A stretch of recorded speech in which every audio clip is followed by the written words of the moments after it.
Fantastic. Well, thank you for that kind introduction, Sarah. And I am absolutely overjoyed to be here with all of you at this conference. This is a remarkable place. It's a room full of remarkable people. It's been really fun over the last day getting to know many of you. And I'm super excited to share some of these concepts with you. And I'm especially excited to follow my colleague, James, there, who did such a nice job of setting up some of the stuff that I'm going to be presenting to you here. So that was very intentionally put together, structured, sequenced speaker activities there. So thanks for that. A little bit more about my background, just to credentialize myself and make you hopefully want to pay some attention to what I have to say.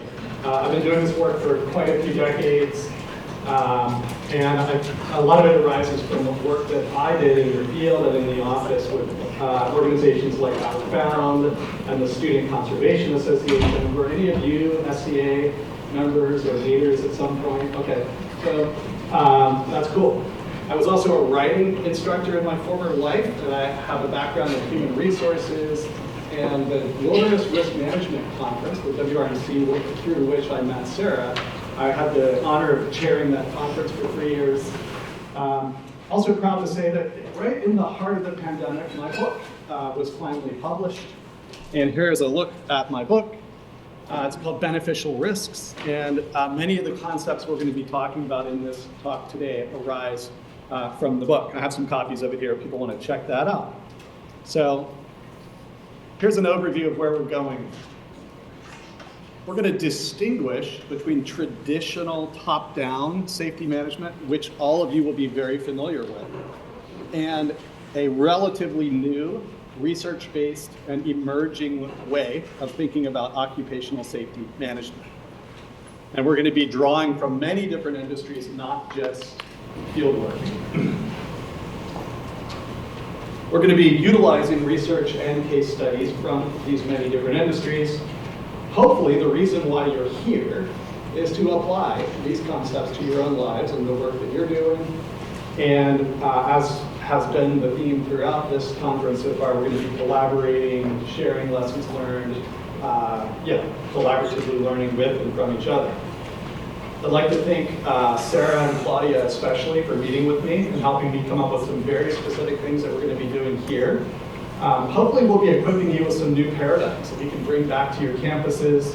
We're going to recognize the way that the old paradigms may not serve us.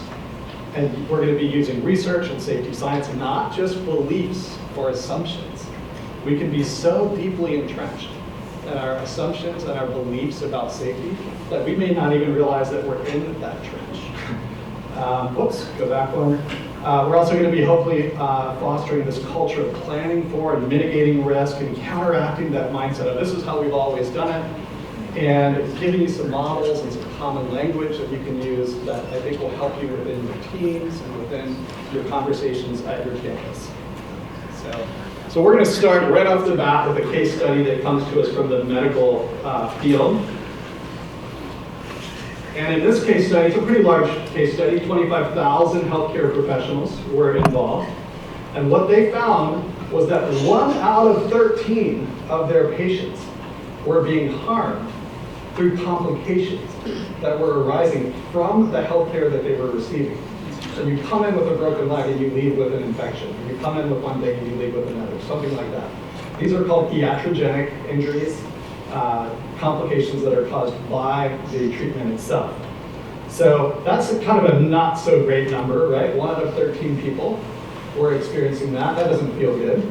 And so they called in a safety researcher, Dr. Sidney Decker, who's from Australia, and they asked Dr. Decker, can you help us figure out what's going on here? And that's what we're going to look at. So he asked, tell me about this 1 out of 13. Tell me what's going on in those 1 out of 13. The folks had anticipated that question. They knew he was going to ask, and they said, well, I'm glad you asked, Dr. Decker. We have looked at those cases, and here are some of the contributing factors that we have found. Things like this: workarounds, shortcuts, violations, guidelines not being followed, maybe some of that normalization of deviant stuff that James was talking about, errors in miscalculations, missing people. You can see the list. Let me ask you, do any of you sound familiar? Have you ever bumped up against anything like this in the work that you do, either through the university or elsewhere? Raise your hand if any of these sound familiar to you. Yes. These are things that we have to grapple with all the time, right? So let's do this before we move on. We're going to have a quick little thought experiment. I'm going to give you 90 seconds. I'm going to ask you to look at this list and think about this. What's the chief problem that you would say is really going on in that hospital setting? How have you addressed these kinds of things in the past? And indulge me. This is a safety conference, right? Or a safety gathering. If you could write down your definition of what safety is, that would be most appreciated. So I'm going to give you 90 seconds, and please just write these for yourself. So what's the chief, I'll go back to the list, but what's the chief problem? How would you address it, or how have you addressed it? And your definition of safety. Any questions? So there's the list. So in this talk, we're going to be making a distinction between a traditional approach to occupational safety management, which we will call Safety 1. And guess what the other one is called?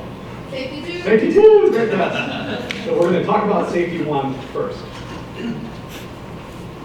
And you will recognize much of what I'm about to introduce, even if you haven't thought about it in these terms. Okay? So you'll recognize, you'll have a sense of familiarity with much of what I'm about to present to you. This is a concept that comes to us from a professor that I'll introduce in the next section when we talk about Safety 2.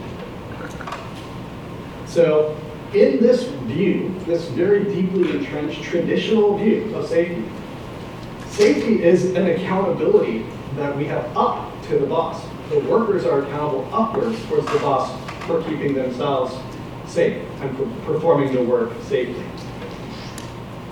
The workers themselves, people, are the fundamental safety problem that we are managing in this worldview. I see some smiles. In this view, safety is the absence of something. It's the lack of something. It's anonymous. We are safe when nothing is happening. We are safe when there are no injuries or illnesses or accidents. It is the absence of those things. In this view, we need to focus on what goes wrong, and we need to do less of that. In order to achieve that, remember, workers are the problem that we're managing. We need to tell them what to do. We need to tell them what to do to be safe. Policies, procedures, training, etc. And we are on an aspirational, almost heroic quest for zero incidents. That's our goal. Our goal is zero. And we believe, not only are we after that goal, but we believe that that goal is possible. We believe that zero is attainable if we do all these other things properly. Raise your hand if any piece of this resonates in some way, or sounds familiar, or connects in some way to how you think about or have been taught to think about how our society thinks about safety. You all should be recognizing this. This is how our society has been doing safety for over 100 years. So this is a deeply, we are so entrenched in this, we may not even know that we're in the trench. This is just how we see safety, okay? Here's a sign. How many of you have seen some version of this sign in your workplace? Okay, let's look a little deeper into this sign that we see all the time and that we may not critically think about, or we may not critically think about this sign. So take a moment and just stare into this sign with me. Take a look at some of the details there. Let me ask you, let's hear from a few people. We can pass the magical cube around. What are signs like this trying to achieve? What's it trying to do? Prevent reporting. You cut right to the chase there. You spoiled the surprise. Just keep passing that around. That is one of the unintended consequences, so we can pass it back down. I think it's the intent. Before we get to that effect, to be fair, what is the song trying to do? What's the hope? James stole my thunder a little bit, but I was going to just point to the OSHA report of the incident as a very specific thing to discourage report. Okay. And I think AJ had something over there. I would say the illusion of safety, Ah, great. and it goes into that deviation. Optics, yeah, right, how we look. Here, take the box. You ready? What exactly is a lost time incident in this scenario? A lost time incident, an LTI, is kind of a really commonly used unit of measurement in the OSHA world, and it means an injury that required someone to miss work for any period of time. You know, like a day of work or a week of work or something like that. So that is a way of measuring. That's a way of measuring safety. And I think James kind of hinted at this. Is it working? What are some reasons why a sign like this might backfire? What could be some problems with this? Yes. Ooh. Now we're talking. Speaking of safety, what's the room the cube around the room? Go ahead. I feel like sort of from a social emotional standpoint, these are designed to help make you feel prideful, like in your place of business, like we haven't had an incident. But they actually may cultivate shame, Yes. which contributes to the high. Yeah.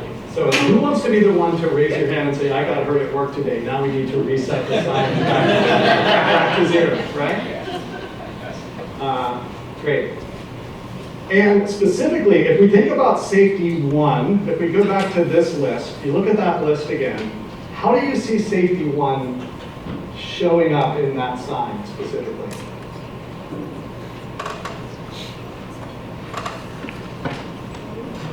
What's the number 0? Yeah, striving for zero incidents, right? That's right there in the heart of the sign. What else? The responsibility is really placed upon the worker. Thank you so They have much. to take care of it. Yeah, same line. Safety starts with me. So if something does happen, guess who gets blamed? Right? Safety starts with me. I got a photo in the airport on my way here. The guy sitting bellied up to the bar, by the way, drinking 2 vodka sodas. And he had a big sign on his back that says, safety starts with me. So is he my claim mechanic? Yeah.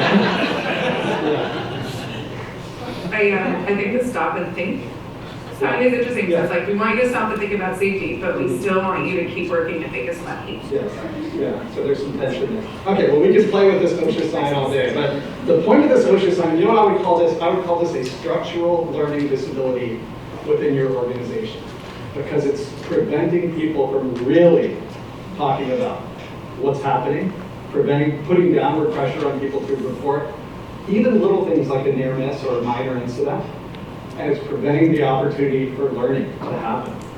So it's a kind of a scary thing. And we normalize that, right? We see that sign all the time. However, let's talk a little bit more about the zero stuff, because the zero stuff is really interesting to me.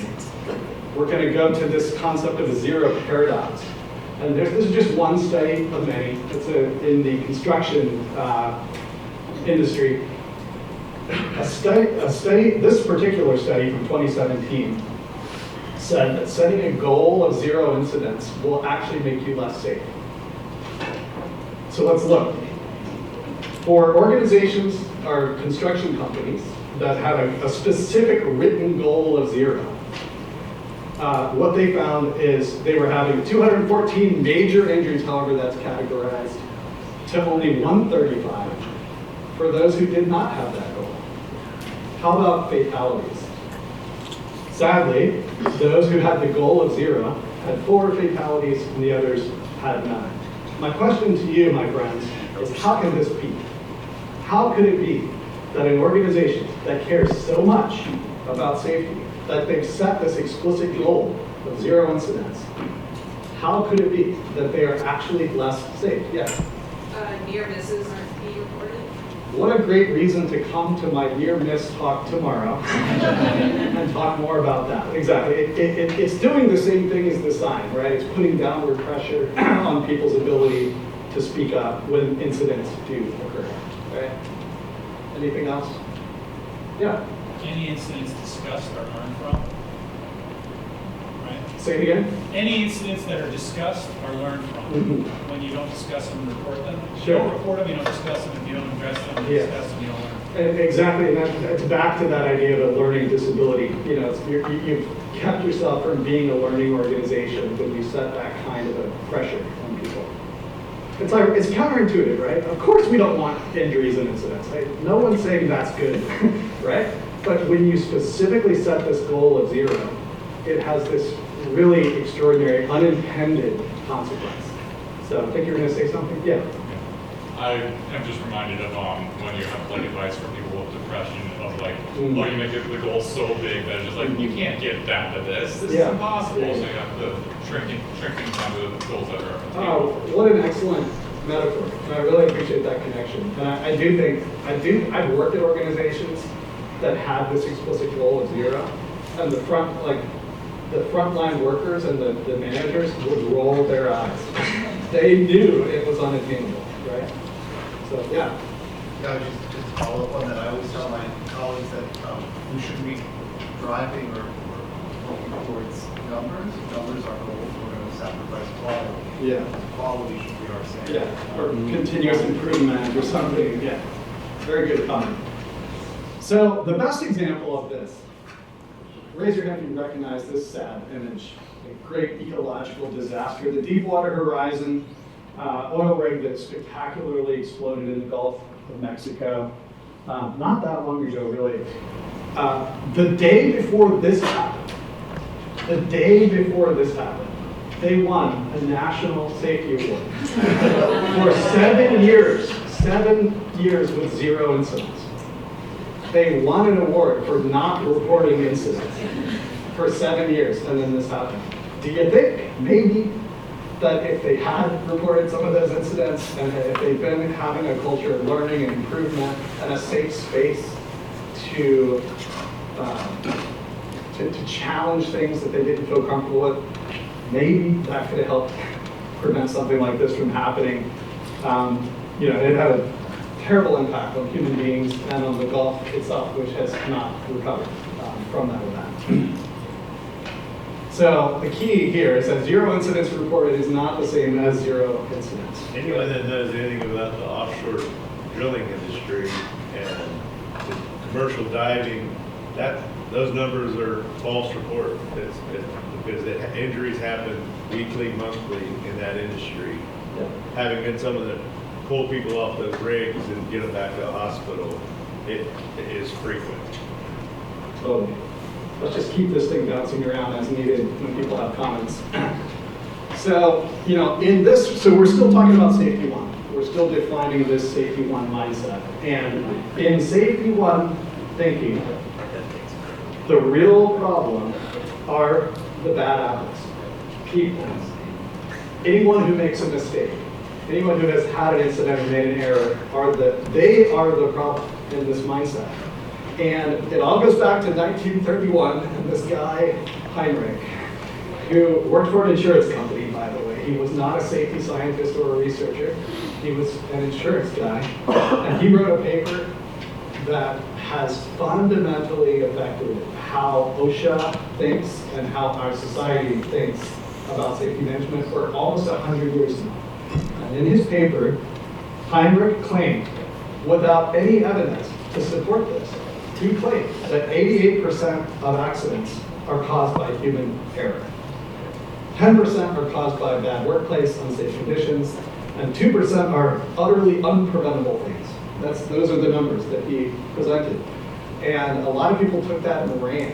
And it really set a foundation on which Safety 1 sits, this mindset right here. People are the problem. And thereby, we must eliminate that human error through control mechanisms like rules, regulations, compliance, enforcement, and sanctions, and public shaming, and terminations, and things like that. I have worked in a place or I visited a place as a consultant where people were walking around with these little fanny packs of first aid kits. And you think to yourself, oh, isn't this great? They are proactively all WFR trained and they're taking care of their own injuries in this really timely and productive way, and they're all really focused on safety. what was really going on? They were treating their own wounds so that they didn't have to report any injuries and get in trouble from the HR people. Is basically what's going on in that case. Similarly, saw another situation where newly hired folks working were given a white hat, and that was to indicate that they were new and not safe, and that you need to be careful around this guy because this is a new worker. And after a certain period of time, they were allowed to bump up and wear the coveted blue helmet, indicating that they had not reported any incidents, right? But if they got hurt at work, guess what? They didn't just go back to the white helmet they started with. They went all the way back to the orange helmet of shame, showing that this was really, watch out for this one, right? So what does that do to create a culture of learning and incident reporting within your organization, right? And you can see how all this ties back to the Safety One mythology, if you will. Does that make sense? Sad as it may be. So I threw in something just for this group, because I know I've got a bunch of really smart people and grad students and PhD folks and scientists. So I knew I needed to include something about Sir Isaac Newton in this talk. So we're going to talk about, so what was Isaac Newton famous for? The theory of gravity, among other things. He invented a little thing called calculus. Interesting guy. smart cookie.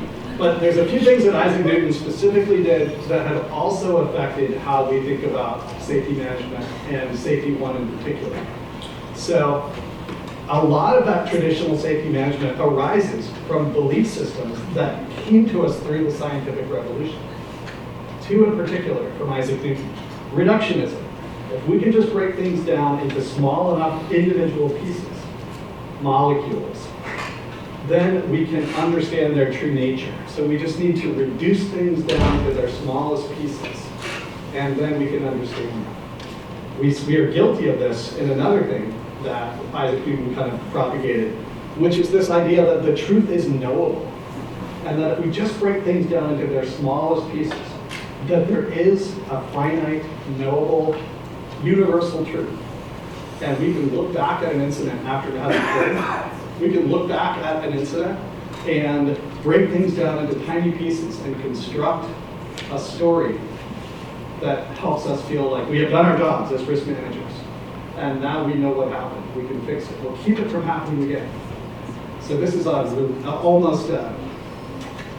it's a way of taking concepts that work very well in molecular science, and we're trying to apply them to social science. And it doesn't work like that. So that's just an interesting little byproduct about Isaac Newton that I thought I'd throw in just for this group. And if you're interested in stuff like that, Sidney Dekker has a wonderful book called The Field Guide to Understanding Human Error, from which a lot of my own thinking on these topics arises. Knowing is the opposite of learning. So we do all that Isaac Newton stuff to convince ourselves that we know, that we understand, that we have the truth, and we close ourselves off to the learning that can actually come from that event. Great book. So, this is an actual photo that I took.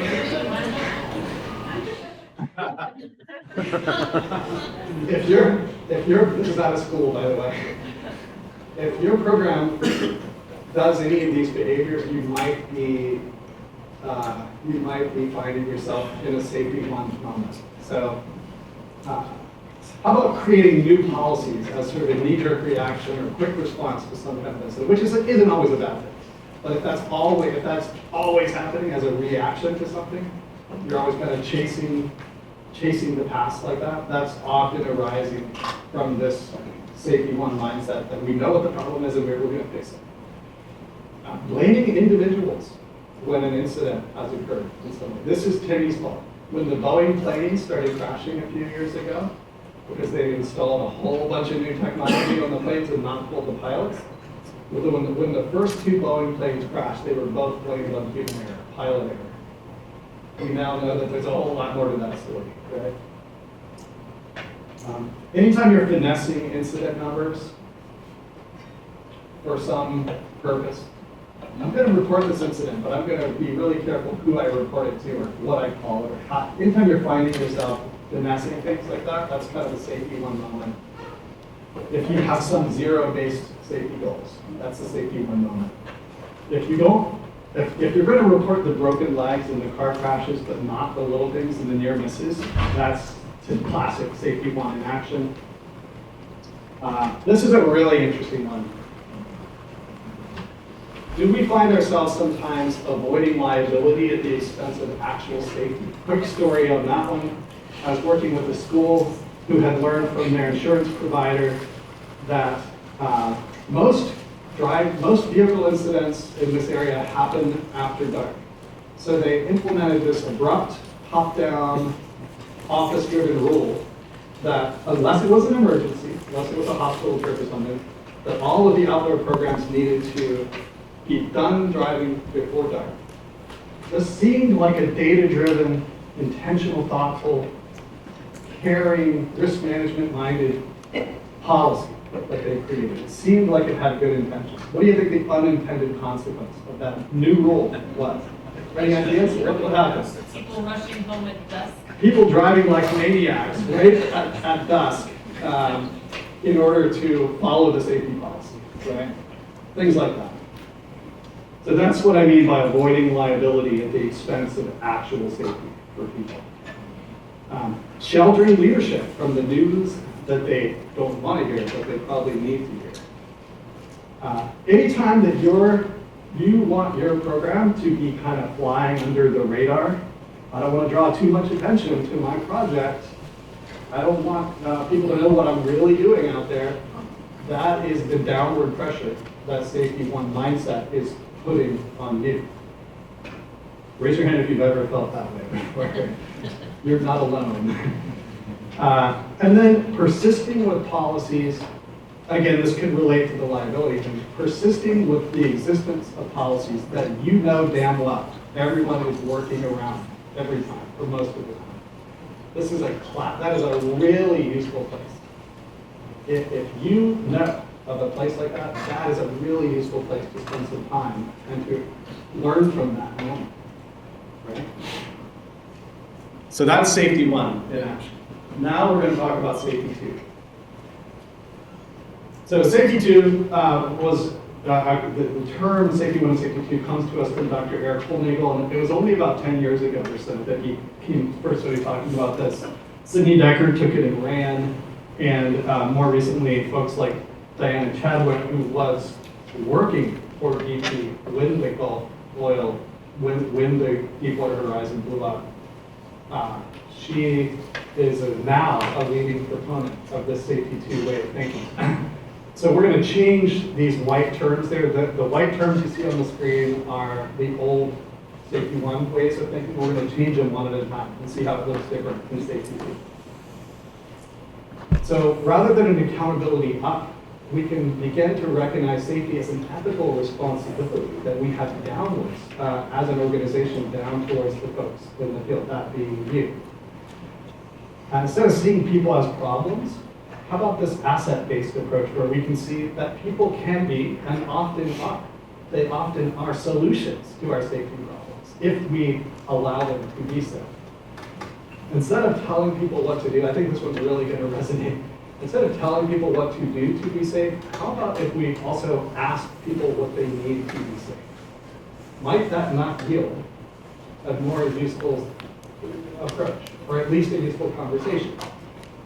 Instead of seeing safety as the absence of something, the absence of catastrophe. What if you went to the doctor and his goal is, well, my goals for you are not dying today. It's like, well, can you do a little better than that? Can we have maybe something that's a little more, looking a little beyond that? So instead of seeing safety as the absence of injuries, what if we see safety as the presence of positive capacities and resilience?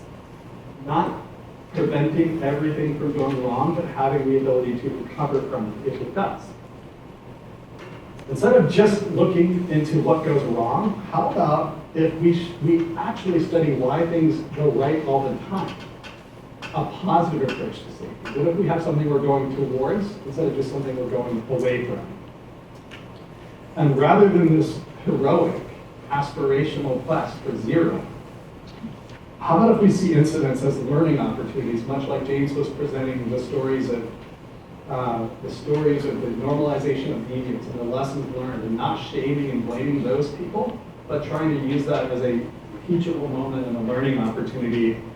We need to learn from and not just when tragedies occur, but we need to do that every day. We need to be learning from normal work every day. So let's explore this a little further. And I think this image right here is sort of the essence. For the visual learners in the room, this is going to be the essence of Safety 1 versus Safety 2. So if this bell curve represents all of the programs, all of the field programs that go out every single, let's say every year through your school, occasionally there will be some unwanted outcome. And occasionally there'll be some real extraordinary serendipitous positive surprise. But would you say that for the most part, we go out and we do the work and we come back with as many people as we left with, and for the most part we meet our outcomes and we get the work done? Why in the world would we only study this little part right here in our safety objectives instead of looking at that bigger picture? So traditional Safety 1 is just going to look at that little red part and try to make it even smaller. We're going to make that little tiny red part smaller than it already is. And we're going to limit ourselves to looking there for answers. Safety 2 is going to ask, why do things normally go right? And do we understand why? Do we have any idea why, for the most part, things are working? What can we be learning? Do we need to wait for a tragedy to occur? Or can we be learning every day?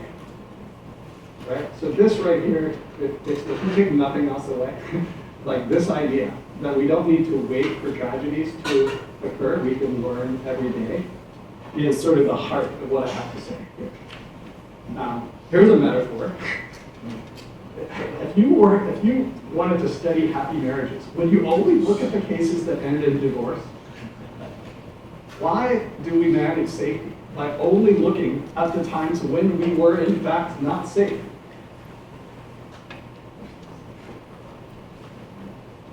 So let's come back now with that framing, with this Safety 1 versus Safety 2 concept firmly in place.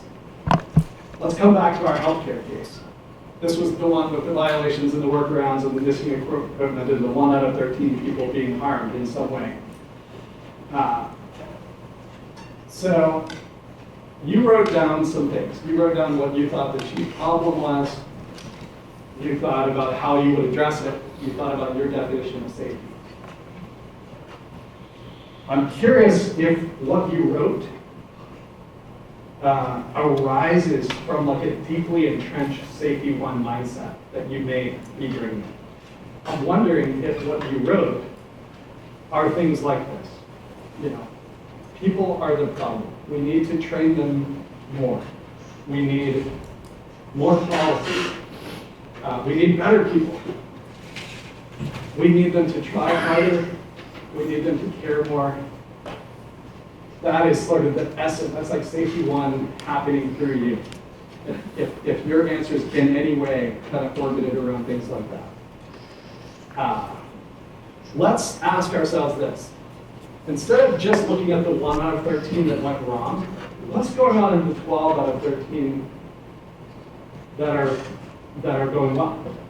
Sidney asked that question. He said, tell me about the other 12 out of 13. And they were dumbfounded. They had no idea. They had never thought about that before. So they said, we're going to need more time. And he goes, take your time. So they came back to him a few weeks later, and they said they were mystified. But when they looked at the 12 out of 13, this is what they found. They found exactly the same things. Exactly the same things were in place in all 13 out of 13. 1 out of the 13, people were having complications. But all of them suffered from exactly these same workplace conditions. And that's a little inconvenient. That's uncomfortable.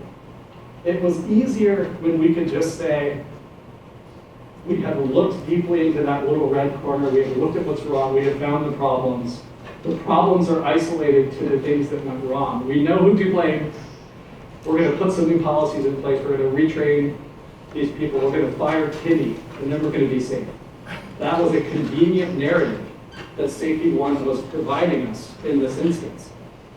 But the reality is it ain't true.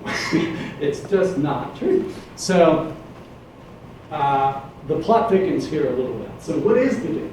If all of those cases suffered from those same workplace challenges, why were some working out well and a small number of them were not? If we only look at what has gone wrong, we get a very incomplete and misleading picture. Safety One teaches us to do that. It shows us that that is the way that we manage safety. Even worse, we can pursue quick fixes, simple solutions, convenient things that might make us feel better in the office, even if we are not, in fact, addressing the entirety of the story. So rather than just focusing on failure, what if we study why things go right? Why were 12 out of those 13 going well? What was happening there that had nothing to do with failure and bad apples or people not caring enough? What was happening there? So again, we can look at this image as sort of a model for that story. And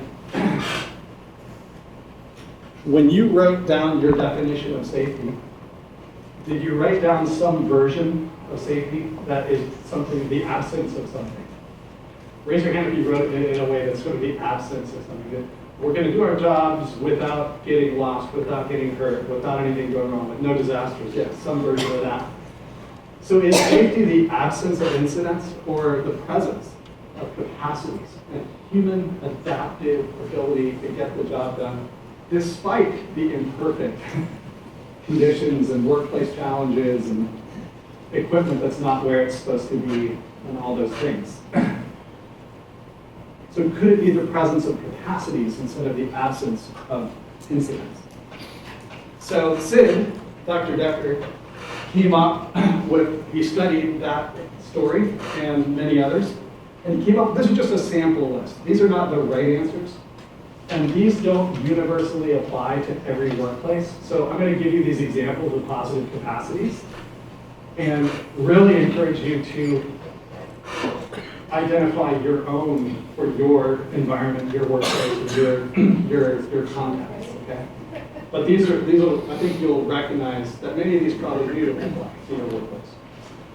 So positive capacities are not individual actions, they're organizational behaviors. It's not just one person doing this, it's a workplace. A workplace in which we allow a diversity of opinions. People can speak up if they disagree, and they're not going to be shamed and blamed and fired or not promoted because they've been allowed to voice that disagreement. It doesn't even mean that they're right, right? But they have a safe space to do that. Keeping this discussion on risk alive and avoiding some of the complacency that was discussed in earlier talks. Recognizing and deferring to expertise at the ground level. That means just because the boss rolls onto the workplace scene doesn't mean that that person has ever had a chainsaw in their hands before and knows anything about how to fell a tree, right? So we're going to defer to the people who do have the expertise, which is different than organizational hierarchy, and letting people with expertise inform our safety planning and our safety operations and how we do things. Giving the simple ability to say stop. I have a concern. I have a question. This is easy to say and quite hard to do. Or you may be in a context, you may be in a workplace environment where it's not so easy to just stop. Like the river doesn't just stop if you're going down it already, right? But giving people the ability to say stop if they have a concern is a super important piece. Yeah. I just wanted to offer something on that note. Is we at UC Davis in our voting program have been asked to support California Department of Water Resources in the training of a lot of their operators throughout the state. And one thing I really appreciate and admire, the director of Department of Water Resources has empowered every single employee with a stop work authority card, from the most early entry employee all the way up. And so if there's a moment where those employees feel safe, they are protected by the director to pull that card and say, I don't feel safe, we need to stop, until things are approved. And I think that's a really powerful tool, and I hope it's something maybe we can explore throughout our systems as well, because it does really change the game and empower each individual. So that really resonates. Thank you very much. What a beautiful story. And it's actually a case where using, instead of this hierarchical model where hierarchy is making it hard for people to speak up, in that case, the director is using the hierarchy to say, it's your job. I want you to speak up, you know, and I'm empowering you that your voice is important. So I think that's an absolutely extraordinary story. Very good. Yeah, thanks for that. Really stood out. Who feels like that would be empowering to you? Like if you had such a thing and the ability to use it? Yeah, I mean, that is exceptional. And that's a really practical takeaway from this talk. So to that point, you know, breaking down hierarchies and not making it so hard for people to voice disagreements, to speak up when they have concerns, to report near misses, to tell the boss news that the boss doesn't want to hear. Things like that. And this is a really interesting one from a researcher named Denny, who found that this human, the human basic need of taking pride in your work, that safety arises from that. And conversely, you know, when we dehumanize and we take people's pride in their work away, or we do the work in a way that is demeaning or whatever it might be, that actually makes us less safe. And I find that so fascinating and very common sense, right, once you hear it. But I think that's really interesting. So if you're interested in that, you should read about this guy named Denny, did a lot of studies on pride as a part of promoting safety in the workplace. So really, if you look at this list of things, really what it is fundamentally to me is that these are all things that are about psychological safety and emotional safety, making a safe space for people to speak up when they have needs. And how in the world can we have physical safety if we don't have that first, right? So much, when I first started I was an Outward Bound instructor for many years, taking kids climbing and mountaineering and all kinds of things. And they diligently trained us in how to fix a broken bone and how to deal with a collapsed lung and all kinds of physical maladies. But they never talked about homesickness and depression and suicidal ideation and anxiety and all of the things that were just as relevant to those kids as they are today. But it was super stigmatized, right? We couldn't talk about those things. And now, thank goodness, you know, the whole industry has really started to grow up. And there's things like the mental health first aid training that, was that you? Or someone was speaking about that. But that was you, yeah, thank you. During the lightning talks, right? So things like that are a beautiful example of that. We don't just need medical first aid training. and in fact, I would say you're more likely to have some kind of psychological or emotional safety issue than you are to have a broken leg, or many of the things that I was like very trained to deal with, that I never actually had to deal with a broken leg because I have fortunately prevented them, you know, instead of reacting to them. But I just think that that's the connection for me, and safety too lends itself to this mindset. It lends itself to asking people what they need and not just telling them what to do. Seeing people as solutions, not just seeing them as problems.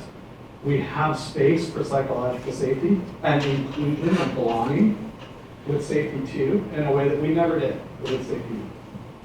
So I think that those are just some really interesting and to me personally meaningful connections and ways in which, you know, as our society evolves, so can we evolve the way that we think about safety management.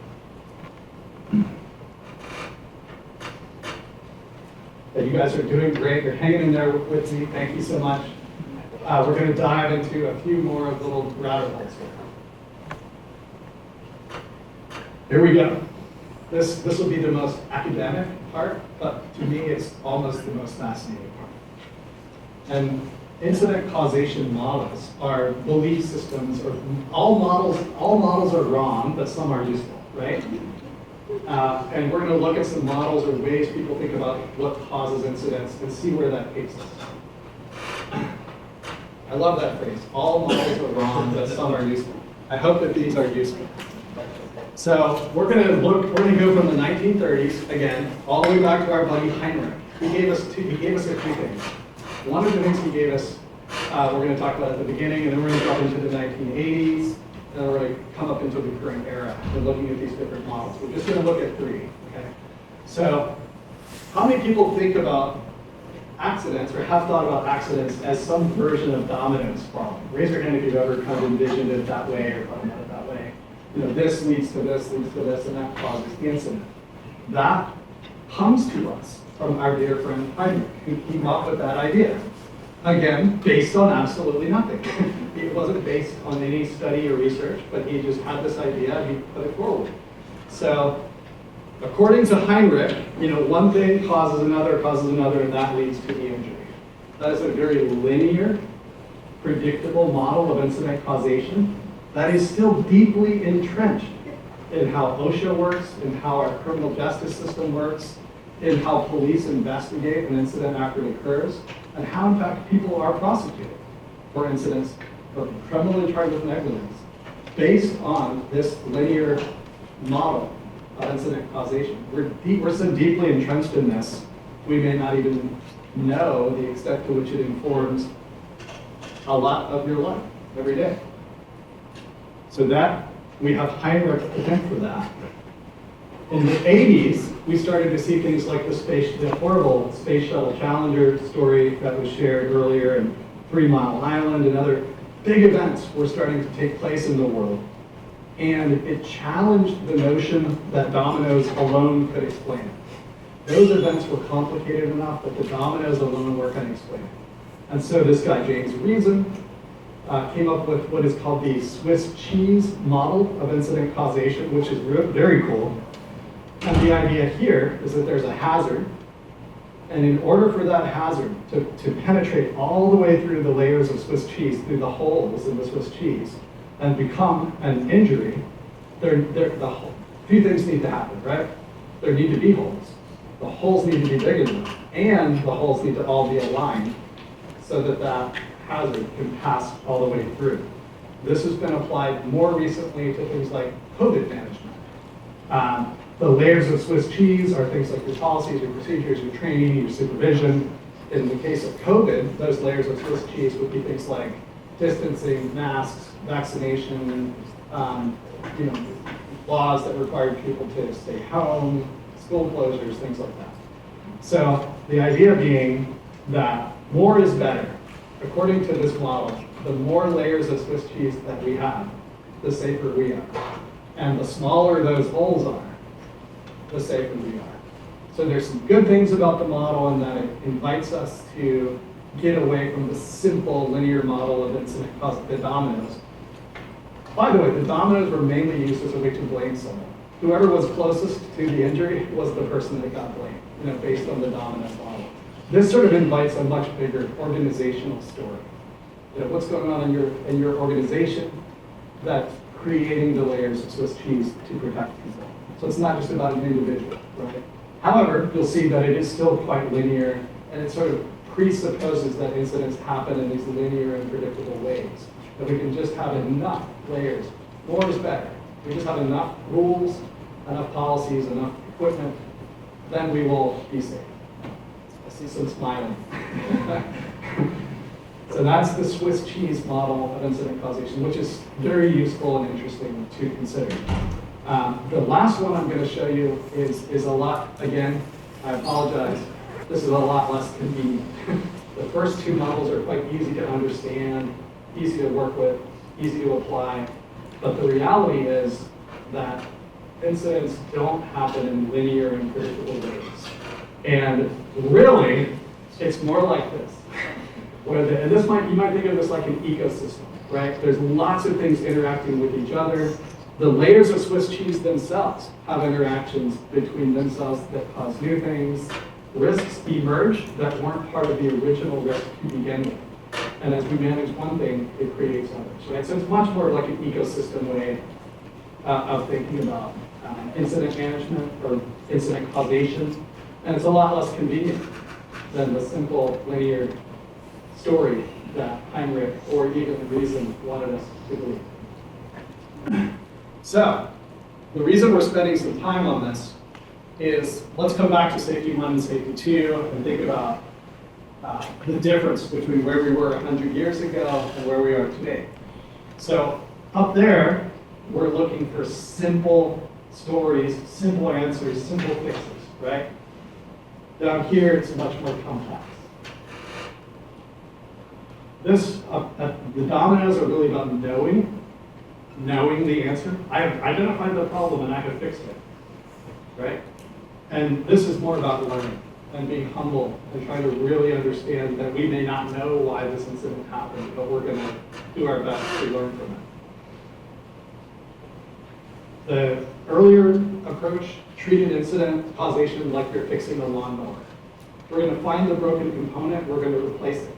New policy, new procedure, new piece of equipment, new worker. We're going to fix the broken component, and then we will be safe again, right? So instead of fixing broken components, we are actually trying to understand the story, the complexity of what's happening.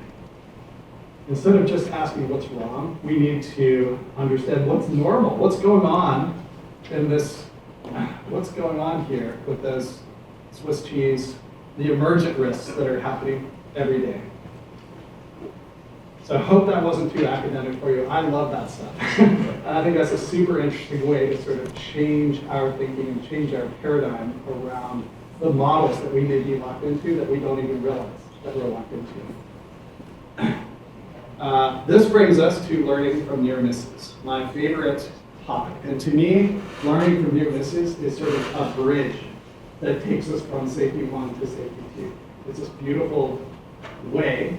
We're not just studying what's wrong, right? We're not studying some tragedy, but we're looking at something that almost was a tragedy, and things went right, and we understand why, right? So, here's a great little image courtesy of the Audubon Society. We work in hazardous conditions all the time. This is you every day when you're out in the field. And sometimes an incident will occur, or something will happen. And safety 1 would encourage us just to kind of focus on that little block over there and learn from the incident. As opposed to the middle place where you might be all the time, or be quite frequently, when some near miss, something's almost going wrong, or maybe you're even having a whole trend. Maybe you're having a whole trend of near misses with trailer number 6. Should we keep that to ourselves, or maybe should we do something about trailer number 6, right? So, OSHA tells us that a near miss is an event that would have been an injury, if not for a slight difference in timing or location. Other people have called them a close call, a near collision.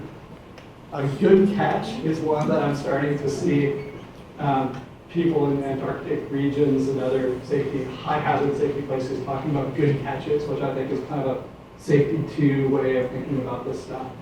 And accident precursors. Here's a little cartoon that shows accident precursor. This guy has a chance. He has a chance to learn something from that first box falling if only he allows himself the humility to do so. So a near miss can't, not always, but it can be a precursor to a bigger incident. So we're going to talk a lot more about near misses tomorrow for those of you who joined that particular workshop. But here's another little visual for you. So if the red line is some kind of catastrophe, and the horizontal axis is just time throughout a task, notice how often the green line, how close we get to that catastrophe. Do we need to wait for those lines to touch? Or can we be having a culture and a workplace and an environment and mindset that is actually about understanding how close we have come to things like that? how many people have had some kind of experience doing field work that took your breath away, but everything was fine in the end? So yes, yeah. So that is a lottery ticket that you've already paid for. You can cash it in, or you can ignore it and say, "Whew, glad that didn't happen. Let's go have a beer." So, the idea of just thinking about near misses as these teachable moments, these chances to harvest the learning from that event is a bridge between safety 1 and safety 2. I think it's an awesome thing to think about. We don't need to wait for failure. We can learn every day. Here's a question I like to ask. When people get safely back to the parking lot or to the base camp or whatever after each trip, to ask this question: were we lucky or were we good? If we were lucky today, let's talk about that. Luck is helpful for risk management, but it is not a risk management strategy, right? So if you're finding yourself getting lucky all the time, I wonder if you want to maybe talk about that and try to replace that luck with some more intentionality.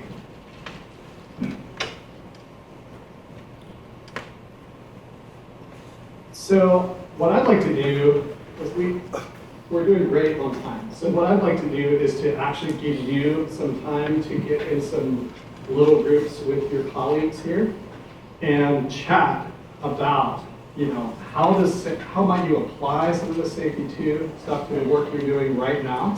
How might you already? I bet you're already doing some elements of Safety 2, even if you haven't called it that. And, a lot of this stuff is emerging and new, and it's not deeply entrenched in how your school might be running or thinking about this stuff, and you might have considerable barriers. There might be a lot of things that make it easy for me to say and hard for you to do, and that I acknowledge that. So I would love for you to find little, very small groups, like 2 or 3. I'm going to give you 7 minutes to just chat with your colleagues about these questions. And we will do our best to bring you all back together. And I'd like to just hear from a few groups once we come back together. Courageous people who would like to share a few nuggets from their conversation. Any questions about what we're doing? Okay, please go ahead and find a group, and we'll run this little countdown clock here.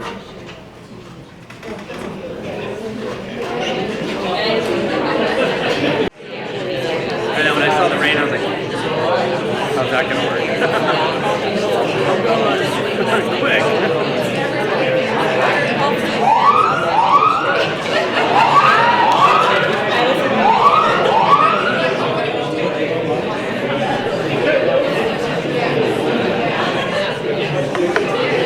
Okay, let's come back. Didn't mean to alarm anyone there. All right, let's go back to these questions. Thank you so much. I always feel bad interrupting those conversations because it seems like you're vigorously talking about really important things. But in the interest of learning from each other, we'll start with the second question. Did anyone come up with an example of how you might already be doing some Safety 2 type stuff in your approach? AJ. Yeah, so we do safety debriefs at the end of high-risk travel. So I meet with the traveler that comes to a high-risk destination, regardless of whether or not there was an incident or not. The idea is to find information where maybe there was a situation that they felt uncomfortable about, or there was a piece of information that they wish they knew in advance, and then I can pass that information to the next person that travels to that location. Beautiful. That's like not waiting for some tragedy to learn, right? But trying to harvest the learning from the trips they get back safely. Because we can still improve. We can still improve from that, right? What are some other examples of Safety 2 already in action? Do you have one? Within our group, one, I want to preface it by saying, I've never been introduced to this terminology, Safety 1, Safety 2, but what I'm finding reinforcing and encouraging is that we're doing a lot of Safety 2 type things as I look at it through this lens. And one thing we discussed is when you practice Safety 2, it gets contagious because of way it shifts that paradigm and those practices and what it allows for the community and the participants. And when you run into the barriers and other teams see the safety 2 process happening, they want to abandon safety 1 and come join the safety 2 side because they see the results and you feel heard.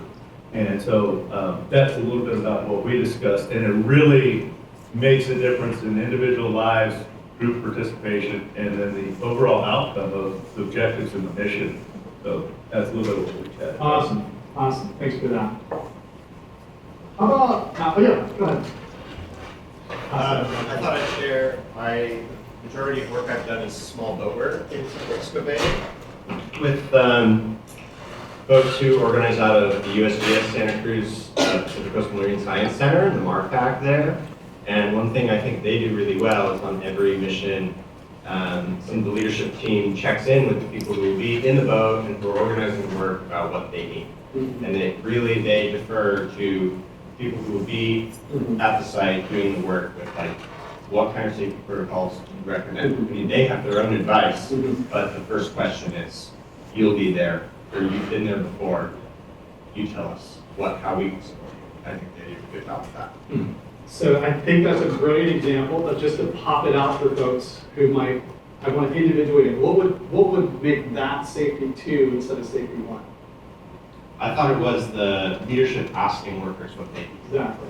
It's not just rule-based, top-down rules that some guy sitting in an office who's never been in the boat is enforcing. It's more like the asking of the frontline folks, you know, what are you seeing today? What do you need? How can we adjust what we're doing to make sure? Of course there's regulations. Of course there's things we're going to be doing, right? But this is in addition to that. So, beautiful. How about other ideas for applying safety 2 concepts or something you want to do in the future that maybe you're not doing yet? Yeah. I was just thinking about how I feel about safety risk at the university. I think, in a way, I'm kind of scared to report.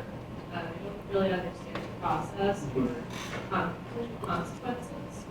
And I was just thinking what could be helpful is knowing at the beginning, like how EHS and other universities are, like what the process is like. And I think the longer I've been in the position, it's clear, like people are there to support you and help with like checkpoints. But that's not clear at the beginning, and sometimes the language used, especially the trainings, it's really scary.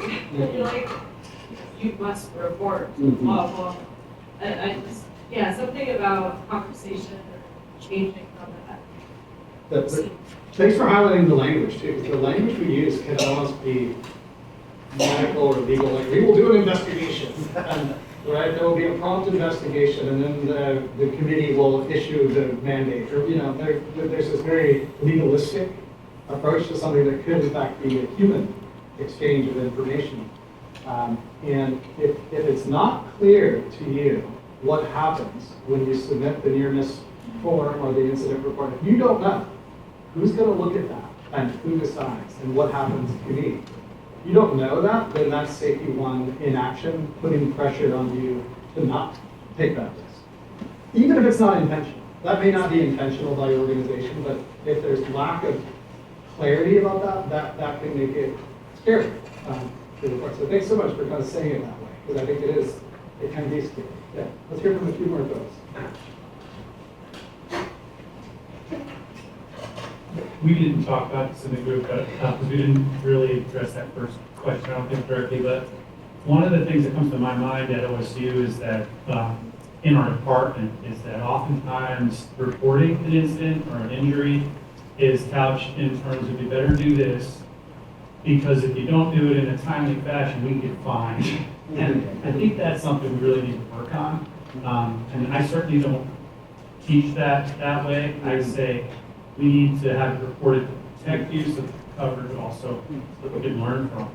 And I think, you know, steering people we work with that are thinking more in the bean counting avoidance of repercussions, fines, to reword the way they're communicating those kind of needs would be helpful.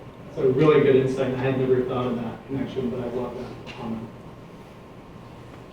Let's just take a quick minute or two to talk about barriers. I think there are many. That's an example, maybe, you know, some financial barriers or cultural barriers. Were there other obvious barriers that make safety 2 is easy to say but hard to do? Right? I get that. Like, let's hear a couple of barriers. Yeah. Ethan and I were talking about what I can do as a reserve manager to convince researchers to take these kinds of safety steps with their postdocs, their students. And Ethan made a very good point that, you know, whatever I say may be countermanded once I leave the space. We were still workshopping how to fix that. That was something.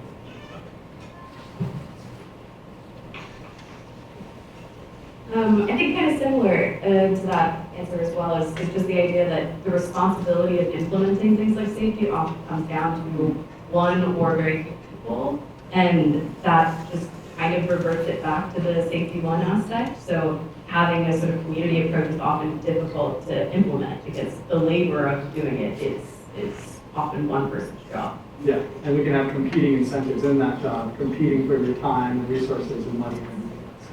Close. Kat shared a really interesting example of being on an alpine field crew and wanting more safety equipment, in this case like crampons, pace axes. And the supervisor initially had some pushback, partly because by giving that equipment, sort of like giving the okay to higher risk activities. So there's definitely a barrier to safety too, because the risk of sort of building an equipment payload is there. I think. I'm curious if that's something that you think about. Good one. All right, let's do one final one, and then we're going to keep going. We've got a few more things to wrap this up.